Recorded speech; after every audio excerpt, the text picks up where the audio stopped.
Even though its glory days have long since passed, a venerable vessel can still command the spotlight. At first glance, this old, rusted, and seemingly decrepit starship might invite doubt about its true potential. This starship is the Y-Wing, the Spartan of the Rebel Starfleet. With its bare-bones design and stripped-down hull, it hardly appeared to be a formidable threat. Yet perhaps this unassuming appearance was precisely what tipped the scales against the Empire, sealing their fate before they even realized it. This modest, inconspicuous assembly of steel, cables, and energy lines played a pivotal role in securing the rebels' ultimate victory in what seemed to be an unwinnable war. Welcome to the Y-Wing. The lineage of the Y-Wing dates back to the Clone Wars. Specifically, it was the first bomber deployed by the Republic, earning its reputation in some of the earliest and fiercest battles. Throughout those years, the Y-Wing underwent nearly constant improvements to enhance its performance in ongoing conflicts.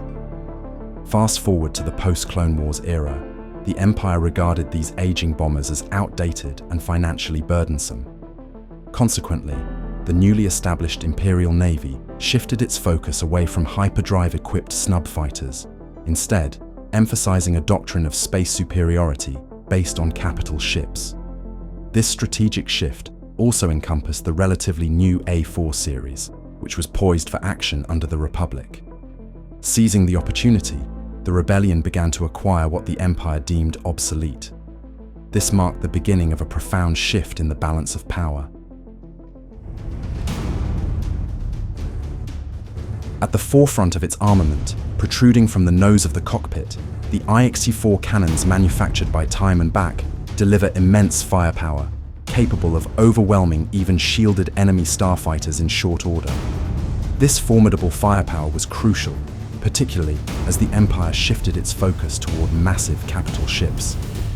Many whisper that this strategic pivot was the Empire's gravest miscalculation. The Empire, in its hubris, perceived invincibility in larger, more powerful ships, believing them to be the key to victory. This mindset led to the introduction of the Imperial II-class Star Destroyer, which sacrificed point defense lasers in favor of more powerful turbo laser batteries.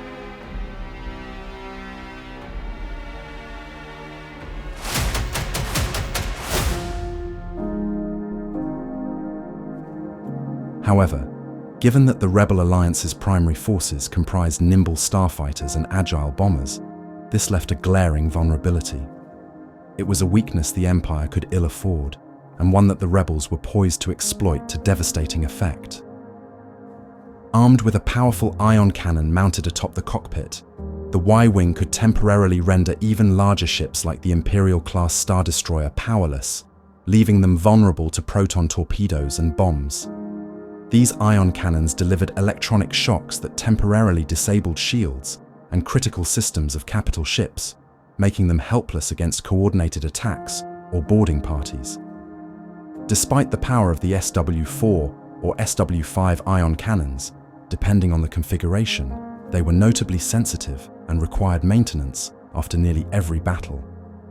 Due to the overall age of the fighter, the Y-Wing frequently found itself in the hands of mechanics, leading to the removal of extensive paneling and the installation of more powerful shields to compensate for its vulnerabilities.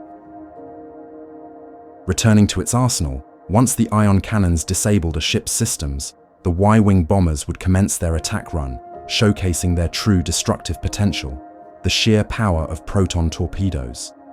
The Y-Wing was equipped with 2 flex-tube proton torpedo launchers, capable of carrying torpedoes, missiles, or bombs.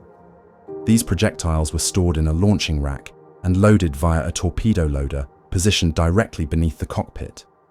Regarding the weapon placement, the laser cannons extending from the front were only a fraction of their full extent. These cannons ran almost the entire length of the cockpit, housing substantial systems, including a large cooling spiral and heat sinks. These heat sinks were managed by a round main laser cooling pump.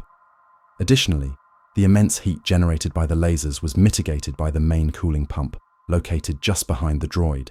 interconnected by extensive cooling lines that integrated the entire ship into one cohesive system.